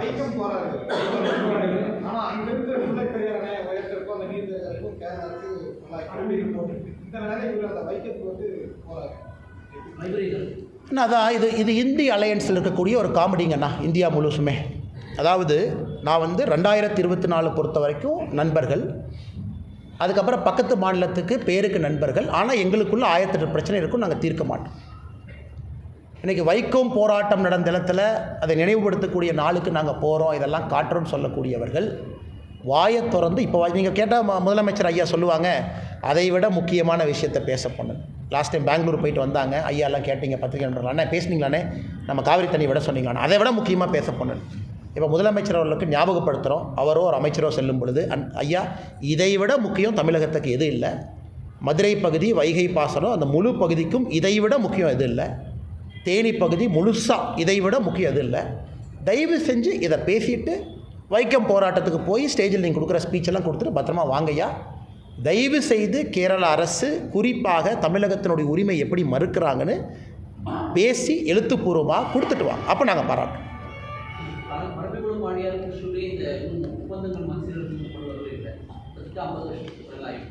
ஆனால் பிக்கெஸ்ட் ஃபெயிலியருங்கண்ணா, பிக்கெஸ்ட் ஃபெயிலியர் ஆஃப் ரெவிடியன் பாலிட்டிக்ஸுங்கண்ணா. பிக்கெஸ்ட் ஃபெயிலியர் தமிழகத்தினுடைய விவசாயத்தை அதல பாதாளத்துக்கு எடுத்துகிட்டு போகணும். யார் வேணாலும் சொல்லிட்டு, ஆளுங்கட்சி எதிர்க்கட்சி இல்லை, நாங்கள் ஆட்சிக்கு வந்ததுக்கப்புறம் பாசனத்தை அதிகப்படுத்திட்டோம், டேம் கட்டினோம், நாங்கள் வந்ததுக்கப்புறம் நீர்நிலைகளை உயர்த்தியிருக்கிறோம், ஒன்றும் கிடையாது. அதனுடைய வெளிப்பாடு சாதாரண மழை பெஞ்சால் கூட அதை தேக்குவதற்கு நம்மக்கிட்ட இடம் கிடையாது, அப்படியே தண்ணி பெருக்கெடுத்து போகுது. இன்றைக்கி ஒப்பந்தத்தை திரும்ப கொண்டு போகிறது கிடையாது. அதே ஒப்பந்தத்தில் டேம் கட்டுவதற்கு அனுமதி இருக்குது, செய்யலை. ஆனமலை நல்லார் திட்டம் கிளாசிக் உதாரணம். அதை நானும் இங்கே கோயம்புத்தூர் பாராளுமன்ற தொகுதியினுடைய வேட்பாளராக என் தலையை உள்ளே விட்டுருக்கேன். மாநில அரசு செய்ய வேண்டியது நீங்கள் செய்ய மாட்டீங்க, மத்திய அரசு எடுத்துகிட்டு போகிறேன். அதற்கான முயற்சியும் ஒரு பக்கம் போட்டுகிட்டே இருக்கேன். இந்தியாவில் எங்கேயுமே இந்த அநியாயம் கிடையாதுங்க. ஸ்டேட் கவர்மெண்ட் ப்ராஜெக்டை சென்ட்ரல் கவர்மெண்ட்டை நம்ம தூக்கிட்டு போகிறோம். அதனால் பெரிய ஃபெயிலியர் இவங்க ரிவரை மேனேஜ் பண்ணுறதுக்குன்னா நீர் மேலாண்மையை உயர்த்தியது பிக்கெஸ்ட் ஃபெயிலியர். இரிகேட்டட் ஏரியா கீழே கொண்டு வந்துட்டாங்க, டேம் கட்டில் வரக்கூடிய மழையெல்லாம் அப்படியே கடலுக்கு ஓடுது. அதனால் இதை தனியாக ஒரு நாள் நம்ம பேசுவோங்கன்னா, இதுக்கு தனியாக ஒரு செஷன் வச்சு பேசுவோங்க. பாஜக மாநில தலைவர் அண்ணாமலை கோவை காலப்பட்டி பகுதியில் பல கோடி ரூபாய் மதிப்பில் ஒரு சொகுசு பங்களாவை வாங்கியிருக்காரு. அண்ணா நான் பங்களா வாங்குற அன்றைக்கி அல்லது ஒரு வீடு வாங்குற அன்றைக்கி கண்டிப்பாக பத்திரிகை நண்பர்களை கூட்டிகிட்டு போவேன். அவருக்கு ஃப்ரீயாக இல்லை கூட்டிகிட்டு போவேன். வீடு வாங்கும் அளவுக்கு எனக்கு தகுதி இல்லைங்கன்னா, அந்த தகுதி வரும் பொழுது கண்டிப்பாக நீங்கள் வந்து ஒரு டீ சாப்பிட்டு தான் வரணும். அப்படின்னு உங்களை விட்டுட்டு நான் வீடு வாங்கிடுவேண்ணா. கோயம்புத்தூரில் இருப்பதற்கு ஒரு வீடு தேவைப்படுகிறது. மாமனார் வீட்டில் அலையா விருந்தாலே 5 வருஷமாக இருக்கிறாங்க. கட்சிக்காரங்களாம் வர்றாங்க, வெளியே உட்காந்துருக்குறாங்க, ரோட்டில் இருக்கிறாங்க. அதனால் நானே ஒரு வாடகை வீட்டு எடுத்து காலப்பட்டி ரோட்டில் வாடகை வீட்டுக்கு மூவ் ஆகிட்டேன். கட்சிக்காரர்கள் வரும்போது பார்ப்பதற்கு ஒரு இடம் வேண்டும். தயவு செஞ்சு அதை ஃபோட்டோ எடுத்து போட்டு அதை ஓனருக்கு மிரட்டி விட்டுட்டிங்கன்னா, ஒரு இடத்துலையும் கஷ்டப்பட்டு ஒரு வாடகை வீட்டை பிடிச்சிட்ருக்கேன். கஷ்டப்பட்டு சென்னை பிரச்சனை ஆனதுக்கப்புறம் காலி பண்ண சொல்லிட்டாங்க. பிப்ரவரியில் காலி பண்ணுறேன் 2025. அந்த வீட்டிலேருந்து அடுத்த வீட்டுக்கு போகணும். அதனால் எனக்கு இருக்கக்கூடிய பிரச்சனை எனக்கு தானா தெரியும். அதனால் தயவுசெய்து இந்த வீட்டில் இப்போ தான் வந்திருக்கேன்னா 4 நாள் ஆச்சு. கொஞ்சம் நியூஸ் கொஞ்சம் பெருசு பண்ணாமல் ஸ்டேட் போலீஸ்கிட்ட கேட்டால் அன்றைக்கி இன்ஸ்பெக்டர் ஐயா வந்திருந்தாங்க, சப் இன்ஸ்பெக்டர் ஐயா வந்திருந்தாங்க. எனக்கு சிஆர்பிஎஃப் செக்யூரிட்டி இருக்கிறனால நான் ஒரு வீட்டுக்கு குடி போனால் ஃபுல் டாக்குமெண்ட்டை சென்ட்ரல் கவர்மெண்ட்டு கொடுக்கணும், அந்த வீட்டுக்கு அவங்க அப்ரூவல் கொடுக்கணும், செக்யூரிட்டி செக் பண்ணணும். அதனால் காவல்துறைக்கு எல்லாம் தெரியும், நான் எவ்வளோ வாடகைக்கு இருக்கிறேன், எங்கே இருக்கிறேன், யார் ஓனர்னு. தயவு செஞ்சு போய் பாருங்கள், ஓனர்கிட்ட பேசுங்க. டிவியில் போட்டுறாதீங்க, ஓனர் ஓடிட போகிறாரு. அடுத்த வீட்டுக்கு இன்னும் 3 மாதம் ஆகும். அப்படியாங்கண்ணா? ரொம்ப சந்தோஷம். சினிமா கூட ரேஞ்சுக்கு அந்த ஓனர் ஃபோட்டோவை போடாத வரைக்கும் எனக்கு சந்தோஷங்கண்ணா. ஏன்னா ஸ்டேட் கவர்மெண்ட் இங்கே இருக்கிறாங்க, லோக்கல் சப் இன்ஸ்பெக்டர் அங்கே இருக்கிறாங்க, 10 கிலோமீட்டர் சப் இன்ஸ்பெக்டர் போய் அண்ணாமலை என்ன வீடு கிரகப்பிரவேசம் பண்ண முடியாது, நீங்கள் வாடகைக்கு குடி போகும்போது பால் தான் காய்ச்ச முடியும், வந்தீங்களான்னு கேளுங்க, அவரே எஸ்ஆர்ம்பார், அவரே வந்தம்பார். எதுக்கு வந்தீங்க? இந்த சிஆர்பிஎஃப் வீடு பார்க்க வந்தாங்க, லோக்கல் போலீஸை கூப்பிட்டு வந்தாங்க. ஆனால் வாடகைக்கா அவர் விலைக்கு வாங்கினாரா? அவரே சொல்லுவார் வாடகைக்கு. அதுக்கு மேலே ஓனர் ஃபோட்டோவுக்கு போட்டுறாங்கன்னா கஷ்டப்பட்டு அந்த வீடு கிடச்சிருக்கு. ஆனால் நான் ஜோக்குக்கு சொன்னால் கூடனா இது ஒரு அரசியல்வாதிக்கு இருக்கக்கூடிய பிரச்சனைங்கண்ணா. அது குறிப்பாக எனக்கு இருக்கக்கூடிய பிரச்சனை. காரணம் ஊழலை பற்றி நிறையா பேசுகிறேன். அப்போ எல்லா இடத்துலையும் நம்ம மீது தாக்குதல் நடத்துவது சாதாரணம் தான். இருந்தும் இந்த கடினமான பாதையை நானே தேர்ந்தெடுத்திருக்கேன். அதில் பயணம் செஞ்சு தான் ஆகணுங்கன்னா அதை தப்பிக்க முடியாது. சார் கிளைமேட் சம்பந்தமாக சார் சென்னையில் வானிலை மையத்தின்படி மண்டலம் வருமா விவசாயத்தில் ஆனால் ரொம்ப முக்கியமான ஒரு கேள்விங்கன்னா, இது குறிப்பாக வந்து தமிழகத்தை பொறுத்தவரை இன்னைக்கு கேபிட்டல் சிட்டி ஒரு முக்கியமான இடத்துல, நம்ம கேபிட்டல் சிட்டி தமிழ்நாட்டு ஒரு கார்னரில் இருக்குங்கண்ணா. டேட்டா எடுக்கிறாங்க. பட் இன்னைக்கு உங்களுக்கு தெரியும், சேட்டலைட் டேட்டாவை பொறுத்த வரைக்கும் பாசிங் டேட்டா வந்து மொத்தமாக தாங்கண்ணா எடுக்கிறாங்க. அது வந்து ஒரு இடத்துல அந்த சென்டர் இருக்கிறனால அந்த இடம் ஒரு முக்கியத்துவம் வாய்ந்தது கிடையாதுங்கண்ணா. இன்றைக்கி சேட்டலைட்லேருந்து இமேஜை கேப்சர் பண்ணும்போது அந்த சேட்டலைட் மூவ் ஆகும்போது கேப்சர் பண்ணிக்கிட்டே வர்றாங்க. அதனால் இன்றைக்கி இரண்டாவது கோயம்புத்தூர் வேண்டுமா அல்லது கன்னியாகுமரி மாதிரி இந்தியாவினுடைய ஒரு கடைக்கோடி பகுதிக்கு செல்லணுமா? வருகின்ற காலத்தில் மத்திய அரசை பொறுத்தவரை நிச்சயமாக இதை எக்ஸ்டெண்ட் பண்ணத்தாங்க நான் போகிறாங்க. ஒரு காலத்தில் கேபிட்டல் இருந்துச்சு. இப்போ இருக்கக்கூடிய இந்த வெதர் ஃபோர்காஸ்ட் வார்னிங், குறிப்பாக இந்த குளோபல் வார்மிங்கில் பார்த்தீங்கன்னா இன்னும் உடனடியாக தேவைப்படுது. அதனால் வருகின்ற காலத்தில் பார்ப்பங்கன்னா, கோயம்புத்தூரில் நீங்கள் கேட்குறீங்க. இப்போ நான் கன்னியாகுமரி போயிருந்தபோது அங்கேயும் கேட்டாங்க, அண்ணா நமக்கு இது முதல்ல வேணும்னு. அதனால் வருகின்ற காலத்தில் மத்திய அரசு கண்டிப்பாக அதை பற்றி அவேராக இருக்காங்க. ஆனால் இன்றைக்கி இங்கே ஒரு சென்டர் இல்லாதனால நமக்கு டேட்டா வராதா அப்படிங்கிற கருத்து ஏற்புடையது இல்லைங்கன்னா, காரணம் எல்லாமே சேட்டலைட் இமேஜஸ். அதை ப்ராசஸ் பண்ணுற சென்டர் சென்னையில் இருக்கோ தவிர அது சென்னையில் இருக்கிறனால சென்னைக்கு அட்வான்டேஜ் இல்லைங்க. இன்சூரன்ஸ் கிளைம் பண்ணுறப்ப விவசாயிகளுக்கு அது ஒரு பெரிய இஷ்யூவாகவே இருக்குது. கோயம்புத்தூர் பொறுத்த வரைக்கும் பார்த்தீங்கன்னா சூழல்லாம் பழத்தை காற்று அடிக்கிற பொழுது அந்த வாடகை விவசாயி இன்சூரன்ஸ் மண்டல வயசாக ஒரு ஆனால் இன்றைக்கி பிரதமருடைய விவசாய காப்பீடு திட்டத்தை பொறுத்தவரை பிளாக் லெவல் மண்டல் அப்படிங்கிற ஒரு கான்செப்ட் வச்சுருக்காங்க. அதாவது ஒரு சேதாரம் என்பது ஒரு தோட்டத்துக்கு இருக்குது அப்படின்னா அது சேதாரமாக கருதுறது இல்லை. அது ஒரு பிளாக், ஒரு ஏரியாவாக இருந்தால் மட்டும்தான் அதை கருதுகிறாங்க. ஏன்னா கெலாமிட்டி அப்படிங்கிறது ஒரு ஏரியாவை பாதிச்சிருக்கணும், ஒரு பகுதியை பாதிச்சிருக்கூடாதுங்கிறது தான் கான்செப்ட்டுங்க. புதுக்கோட்டையில் பார்த்தீங்கன்னா இந்த சைக்ளோனில் தட்டெல்லாம் கீழே விழுந்துருச்சுங்க. அவங்க கோரிக்கை வச்சுருக்கிறாங்க, ஒரு பகுதி எங்களுக்கு கொடுங்க. இதை நாங்களும் பிரதமர்கிட்ட, குறிப்பாக நம்முடைய விவசாயத்துறை அமைச்சர் சிவராஜ் சிங் சௌஹான் அவர்கள் கடந்த முறை வந்த பொழுது, நம்ம கோயம்புத்தூர் விவசாயிகள் நாகராஜன் நம்ம விவசாய தலைவர் மூலமாக வச்ச கோரிக்கையை தான், எங்களுக்கு இன்சூரன்ஸு தனித்தனியாக கொடுப்போம். உங்களுக்கு தெரியும் எவ்வளோ கஷ்டம் தெரியுங்கண்ணா. இந்தியா முழுசு யோசிச்சு பாருங்கள். ஒரு பிளாக்காக கொடுக்குறத விட ஒரு பகுதியாக சின்ன பகுதியாக இன்சூரன்ஸ் தனித்தனி கிளஸ்டராக வைக்கும் பொழுது அதை இன்சூரன்ஸ் மேனேஜ் பண்ணுறது எவ்வளோ கஷ்டம். நியாயமான கேள்வி தாங்க. காற்று இந்த பக்கம் அடிக்குது, இங்கே குறிப்பாக வந்து நம்ம பகுதியில் பார்த்திங்கன்னா வாழைமரம் சாயில் ஜஸ்ட் 2 கிலோமீட்டரில் வாழைமரம் சாஞ்சிருக்கு. அதனால் இது நிச்சயமான ஒரு கோரிக்கை. கொஞ்சம் விவசாய நண்பர்களும் பொறுமையாக இருக்கணுங்கன்னா, நியாயமான கோரிக்கை எடுத்து செல்வோம். அதே நேரத்தில் ஒரு ப்ராக்டிக்கல் டெக்னிக்கல் ப்ராப்ளம் இருக்குது. ஸோ இப்போ தான் பிரதமர் அவர்கள் வந்த பிறகு தான் முதலாக இந்த இன்சூரன்ஸுங்கிற கான்செப்டே வந்துச்சுங்கண்ணா. பிரதமர் தான் அதை கொண்டு வந்தாங்க. 8 ஆண்டுகளாக இருக்குது. இன்றைக்கி அடுத்த கட்டம் செல்லும் பொழுது அது பிளாக்கிலிருந்து, நீங்கள் மண்டல்னு சொல்கிறீங்க, பிளாக்கிலிருந்து அது ஒரு சின்ன பகுதியாக மாறுவதற்கான வாய்ப்பு இருக்குது. நாங்களும் ப்ரெஷர் போடுறோம். கேரளாவில் ஃபுல்லாக பர்மிஷன் கொடுத்தாங்க. நான் தமிழ்நாடு கவர்மெண்ட் வந்து அறிக்கை சொன்னாங்க. ஆனால் அதுக்கப்புறம் எந்த விதமான நடவடிக்கையும் இல்லைங்கிறாங்க.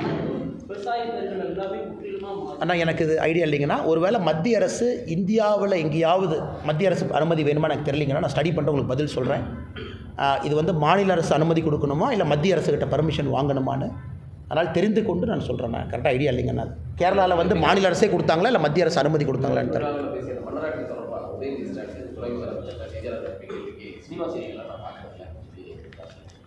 நான் இது எப்பவுமே ஏணியில் ஏறிய பிறகு ஏணியை எட்டி உதைப்பது தான் திராவிட கட்சிகளுக்கு வழக்கம். சினிமா துறையில் கதை எழுதி, திரைக்கதை எழுதி, வசனம் எழுதி மேலே வந்தாங்க. இன்றைக்கி ஏணி எட்டி உதைச்சாச்சு. இவர்கள் எல்லாம், இவர் சினிமா நடிகராக இருந்தார், இவர் இன்றைக்கி ஏகப்பட்ட படத்தை தயாரிக்கிறார். இன்றைக்கி அண்ணன் உதயநிதி ஸ்டாலின் அவருடைய மொத்த குடும்பம், அவங்க அப்பா முதலமைச்சர் மு க ஸ்டாலின் ஐயா சினிமாவில் ஹீரோவாக நடித்தார். அவருடைய தாத்தா கலைஞர் கருணாநிதி ஐயா அவர்கள் அவ்வளோ கதை வசனம் எழுதினாங்க. இன்றைக்கு அந்த குடும்பம் இத்தனை காலத்திற்கு பிறகு நான் சினிமா செய்திகளை பார்ப்பதில்லை என்றால் தமிழகத்தில் சினிமா சரியில்லைன்னு ஒத்துக்கிறாங்களா, இல்லை இவங்க வந்த பிறகு தமிழக சினிமா தரம் தாழ்ந்து விட்டதுன்னு சொல்கிறாங்களான்னு. அதனால் அவருடைய கருத்து ஏற்புடையது இல்லைங்கன்னா, ஒரு கருத்து சொல்கிறாங்க, நான் பதில் கருத்து சொல்லியிருக்கேன்லங்கண்ணா. கருத்து சொல்லுங்கள். பிஜேபி பற்றி சொன்னீங்க, மணிப்பூரை பற்றி சொன்னீங்க, பதில் கருத்து சொல்லியிருக்கோம். அதனால் உதயநிதி ஸ்டாலின் அவர்களும் ஒரு பொறுப்பான இடத்துல இருக்கிறாங்க, துணை முதலமைச்சர். அதனால் மக்கள் ஒரு பொறுப்பான பதிலை எதிர்பார்க்குறாங்க அப்படிங்கிறது எங்களுடைய கருத்துங்க. நிதியமைச்சர் தமிழ்நாடு கோயம்புத்தூர் வந்துட்டு போனாங்க. ஜிஎஸ்டி கவுன்சில் தாண்டி கோயம்புத்தூர் தொழிலமைப்புகள் நிறைய கோரிக்கை வச்சுருந்தாங்க. ஏதாவது ஒரு நல்ல அறிவிப்பு வந்து ரொம்ப எதிர்பார்த்துருந்தாங்க. ஒவ்வொரு அறிவிப்பு அண்ணா வருங்கண்ணா, பொறுமையாக இருங்கண்ணா. அது கோயம்புத்தூர் மட்டும் இல்லை, கோயம்புத்தூர் திருப்பூரை பொறுத்தவரை ஒரு வித்தியாசமான பிரச்சனைங்கண்ணா. சென்னை பக்கம் போயிட்டிங்கன்னா மேனுஃபேக்சரிங் ஜோன், அது ஒரு மாதிரி பிரச்சனை. நாளை காலையில் கூட நம்முடைய தமிழக அரசினுடைய பாரதிய ஜனதா கட்சியினுடைய பொதுச் செயலாளர்கள் என்ன டெல்லியில் இருக்கிறாங்க, நிதியமைச்சர் அம்மாவை சந்திப்பாங்க. குறிப்பாக அந்த சைக்ளோனை பற்றி ஒரு அசஸ்மெண்ட் கொடுக்குறாங்க, எல்லாம் ஃபோட்டோவோட போய் ஒரு மாவட்டத்தில் நடந்திருக்குன்னு. ஸோ அவங்க ரியல் டைம் ரிப்போர்ட் எடுத்துகிட்டு இருக்காங்கன்னா ரியல் டைமாக ஆக்ஷனில் இருக்காங்க, எல்லா வேலையும் செய்கிறாங்க. அதனால் கோயம்புத்தூரை பொறுத்தவரை இருக்கக்கூடிய பிரச்சனைகளுக்கு தீர்வு கொடுக்க வேண்டியது எங்கள் கடமை, படிப்படியாக செய்கிறோம். பங்களாதேஷ்லேருந்து வரக்கூடிய நூல்களுக்கெல்லாம் பெரிய பிரச்சனை பங்களாதேஷ் கிரைசிஸில் இருக்குது. அதனால் நிச்சயமாக இருக்கின்றோம், செய்து கொண்டிருக்கின்றோம். அதில் எந்த மாற்று கருத்து இல்லைங்கன்னா நாளைக்கு கூட தமிழகத்தினுடைய குழு அவங்க சந்திக்கிறோம். சமூக நலத்துறையின் கீழ் செயல்படும் அங்கன்வாடி குழந்தைகளுக்கு வரல 6 மாதம் ஆச்சு. இது ரொம்ப லேட்டுங்கன்னா, ரொம்ப தவறுது. 6 மாத காலமாக அவங்களுக்கு சீருடை இல்லை, புத்தகம் இல்லை. இது ஒரு பக்கம். இவங்க என்ன சொல்கிறாங்கன்னா அங்கன்வாடிக்கு தேவையில்லை என்பது இவங்களுடைய கருத்து. அது கிடையாதுங்கன்னா இத்தனை வருஷமாக கொடுத்துட்டு இருந்தாங்க, இன்றைக்கி மாற்றி பேசுகிறாங்க. அதனால் தமிழக அரசு இது உடனடியாக கொடுக்க வேண்டிய கடமை அவர்களுக்கு இருக்குது. எனக்கு தேவையில்லை, ஆப்ஷனல் அப்படிங்கிற வார்த்தை ஏற்றுக்க முடியாது. நான் பார்த்த யாரோ ஒரு செக்ரட்டரியார் நேற்று யாரோ பேப்பரில் சொல்லியிருந்தாங்க, இந்த மாதிரி இது ஆப்ஷனல் தான், கம்பல்சரி கிடையாது. அது கிடையாதுன்னா சீருடை போட்டால் தான் அந்த யூனிஃபார்மிட்டி வரும். யூனிஃபார்ம் கொண்டு வந்ததே தமிழகத்தில் தொலைநோக்கு பார்வையில் ஜாதிகள் தெரியக்கூடாது, மதங்கள் தெரியக்கூடாது, ஏற்றத்தாழ்வு தெரியக்கூடாது, பணக்கார ஏழை தெரியக்கூடாது. அது நீங்கள் அங்கன்வாடிக்கே கொண்டு வரலாம், எங்கே கொண்டு வருவீங்க? அதனால் முதலமைச்சர் அவர்கள் தலையிட்டு மிக வேகமாக கொண்டு வர வேண்டும் என்பது எங்கள் கோரிக்கை. கிழக்கு புறவழிச்சாலை திட்டம் இந்தியா நம்ம சின்னல சார் மத்திய அரசுக்கு நான் ஒப்புதல் என்ன பண்ணுறீங்க? 2022 NSCAI அண்ணா நமக்கு அது வேண்டும் என்று தான் சொல்லுகின்றோம் அண்ணா. அது நம்மளுடைய மேனிஃபெஸ்டோலையும் சொன்னாங்கன்னா அது வேண்டும், அதற்கான நேரம் வந்து விட்டது. லேண்ட் அக்விசிஷன் ப்ராசஸ், ஆரம்பகால வேலைகள் என்ன செய்யணுமோ இவங்க செய்யணும். அதற்கான அது வந்து தாங்கன்னு ஆகணும். காரணம், இப்போ இருக்கக்கூடிய ரோட்டில் இன்றைக்கி தமிழ்நாட்டில் ஹையஸ்ட் டிராஃபிக் டென்சிட்டி இன்றைக்கி இருக்கக்கூடிய கரூர் கோயம்புத்தூர் ரோடுங்க. அதனால் நிச்சயமாக புறவழிச்சாலை வரணும், கிழக்கு புறவழிச்சாலை வரணும், ஒரு பெரிய ஏரியாவில் அது வரணும். ஏன்னா நீங்கள் ஒரு பக்கம் ஃப்ரைட் காரிடராக வேணும், மேனுஃபேக்சரிங் ஒரு பக்கம் வேணுங்கிறீங்க. மேபி ஒரு ஏர்போர்ட் ஃபியூச்சரில் நமக்கு கிடைக்கலாம், இன்னொரு ஏர்போர்ட் வரலாம் உதான் ஸ்கீமில், நமக்கு தெரியாதுங்கண்ணா. அதனால் இன்றைக்கி அது காலத்தினுடைய கட்டாயம். அதே நேரத்தில் நிலம் கொடுப்பவர்கள் சம்மதத்தோடு எடுக்கணும். மார்க்கெட் ரேட்டோட 3 மடங்கு அவங்களுக்கு கிடைக்குது, அதை கொடுக்கணும். பிரச்சனை இல்லாமல் கொண்டு வரணும். இன்றைக்கி தமிழ்நாட்டில் என்னென்னா உடனடியாக கருத்து சொல்லிடுறாங்க, எந்த விதமான டெவலப்மெண்ட் ஒர்க் வந்தாலும் உங்களோட கருத்து சொல்லிடுறாங்க. உங்கள்கிட்ட பேசவே எந்த வேலையும் செஞ்சுட்டு இருக்கிறமேங்கன்னா நான் மறுபடியும் டெல்லி செல்ல இருக்கின்றேன். மத்திய அமைச்சர் ஐயா கிஷன் ரெட்டி அவர்களை சந்தித்து டங்ஸ்டன் மைனிங் சார்பாக பேசணும். டங்ஸ்டன் மைனிங் விவசாயிகள் சொல்கிறத சொல்லி அதை ஒத்தி வைப்பதற்கான அல்லது வேண்டாம் என்று சொல்வதற்கான வேலையை கையில் எடுத்திருக்கோம், அதையும் செய்கிறோம். அதே போல் வருண்குமார் சீமானோட பேச்சுவார்த்தை முக்கியம் வருகிறது. சீமான் கோவையில் பேசும்போது ஆஃப்டர் நீங்கள் ஐபிஎஸ் மோதிக்கலாம் வா அப்படின்னு ஐபிஎஸ் ஆஃபீஸில் அப்படி சொல்லலாம். ஐபிஎஸ் அதிகாரி முக்கியமான அதிகாரிங்கன்னா அதில் எந்த மாற்று கருத்தும் இல்லை. உங்களுக்கு சீமானனுடைய ஸ்பீச் ஸ்டைல் தெரியும். அண்ணன் அப்படிலாம் இல்லை. அவங்க வந்து அப்புறம் நான் சொன்னேன்னா அப்புறம் அண்ணன் தம்பியை கொஞ்சிக்கிறீங்க, கொலாய்க்கிறீங்க, நியூஸ் எல்லாம் போடுறீங்க, நேர் எதிர் பாதையில் இருக்கிறோம். அதனால் இதை வந்து 2 பேருமே பெரிதுபடுத்தாமல் இதை அப்படியே முடிச்சுட்டு போயிடணுங்கன்னா. ஏன்னா ஐபிஎஸ் அதிகாரிகள்லாம் இருக்கிறாங்க. அதே நேரத்தில் இன்றைக்கி யாரோ ஒரு பத்திரிகையாளர் டிஜிபிக்கு லெட்டர் எழுதியிருக்கிறாங்க, ஆக்ஷன் எடுக்கணும் அது இதுன்னு. அதனால் இதை பிரச்சனையை முடிச்சுக்கலாங்கன்னா எல்லாம் தமிழ்நாட்டில் வேலை பார்க்குறாங்க, மக்களுக்காக வேலை பார்க்குறாங்க. சீமானண்ண முக்கியமான கருத்து. முக்கியமாக என்ன சொல்கிறாங்க, நீ 5 வருஷம் தான் இருக்க போகிற, மீறி போனால் 30 வருஷம் சர்வீஸ் இருக்கும், அதுக்கப்புறம் என்ன பண்ண போகிறேங்கிறது இல்லைண்ணா. நான் அதை புரிஞ்சுக்கிட்டதுங்கன்னா, நீங்கள் கேட்குற கேள்வியில் நான் இருக்குது. நான் புரிஞ்சுக்கிட்டது அப்படி மீன் பண்ணல அப்படிங்கிறத என்னுடைய பார்வைங்க. நம்ம யாருமே அதிகாரிகளை பற்றி தமிழகத்தில் ஒரு நாகரிகமான கலாச்சாரம், யாரும் அதிகாரிகளை பற்றி தவறாக பேசுகிறதில்ல, நம்ம பேரை சொல்கிறதில்ல. அது எல்லா அரசியல்வாதிகளும் அந்த மரபை பின்பற்றுறாங்க. பட் இது தனிப்பட்ட விதத்தில் ஒரு அதிகாரிக்கும் அண்ணன் சீமான் அவர்களுக்கும் இது பிரச்சனையாக போய் ஒரு இடத்துல போயிட்டுருக்கு. அதனால் என்னை பொறுத்தவரை இந்த பிரச்சனை இப்போ சாந்தமாக இருக்குதுன்னு நினைக்கிறாங்கன்னா, நான் ஏதாச்சும் பேசிக்கிற மறுபடியும் கிளம்பிற போது 2-3 நாளில் எல்லாம் அமைதியாக இருக்குது. ஆமாங்க. பொதுவாக வச்சு பேசுறது விசிகாவை மையப்படுத்தி பேசுறதுனால தலித் வாக்குகளை அடிப்படையாக கொண்டு 2026 அண்ணா நான் தலித் வாக்குகள்னு ஒரு வார்த்தையை பயன்படுத்தலைங்கண்ணா. ஆமாங்கண்ணா, நான் சொல்வது பட்டியலின சகோதர சகோதரிகள் தமிழகத்தில் மிக மிக முக்கியமானவர், தீர்மானம் செய்யக்கூடியவர்கள். அதில் மாட்டுக்கிறது அது கட்சியை விடலாங்கண்ணா. இந்த கட்சி அந்த கட்சி ஏதோ ஒரு கட்சி இருக்கட்டுங்கண்ணா. இன்றைக்கி எல்லா கட்சியிலும் தலைவர்கள் இருக்கிறாங்க, தொண்டர்கள் இருக்கிறாங்க. பட்டியலின சகோதர சகோதரிகளை மையப்படுத்தி தமிழக அரசியல் நகர்வது ரொம்ப சந்தோஷங்கண்ணா. இது எப்போவோ நடந்திருக்கணும், இப்போ நடக்குது. அதே நேரத்தில் திருமாவளவனை பற்றி ஏன் நடக்குதுன்னா பிரச்சனையை அவங்க தான் ஆரம்பித்தாங்க, நாம் ஆரம்பிக்கல. அவர்களாக புத்தக வெளியீட்டு விழா வர்றேன்னு சொன்னாங்க, வரல. அப்புறம் இன்னொருத்தர் போய் ஏதோ பேசினார், அந்த கட்சியில் துணை பொதுச் செயலாளர். அவங்க தான் பிரச்சனை உருவாக்கணுங்களோ தவிர, பேசும் பொருள் ஆக்கணுங்களோ தவிர நாங்கள் யாரும் பேசலைங்கண்ணா. அதனால் தமிழகத்தினுடைய அரசியல் மிக முக்கியமான தருணத்தில் இருக்குங்கண்ணா.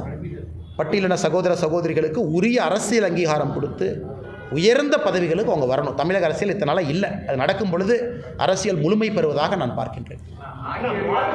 ஆனால் ஃப்ளைட்டு பங்கு கேட்கும் அளவிற்கு பலம் பெற்ற கட்சியாக கருதப்பட்டு வந்த விசிகாவுடைய இன்றைய நிலை எப்படி இருக்கு?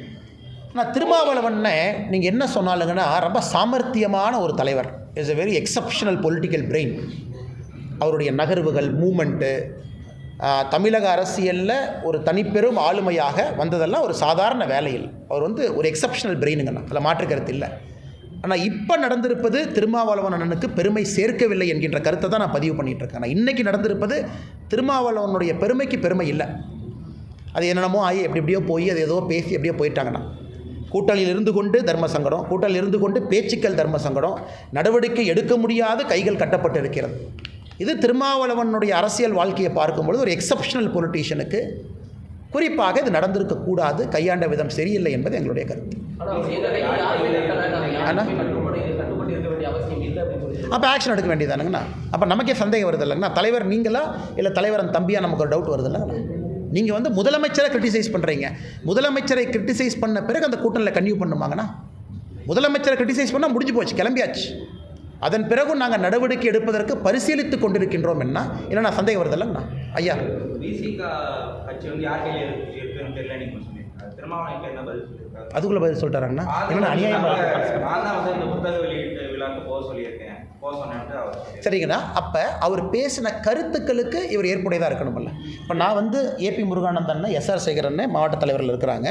அண்ணே நீங்கள் ப்ரெஸ் மீட் எனக்கு சார்பாக ப்ரெஸ்ஸை பார்த்து பேசுங்கன்னா, இவங்க பேசிய கருத்துக்கு நான் பொறுப்பு.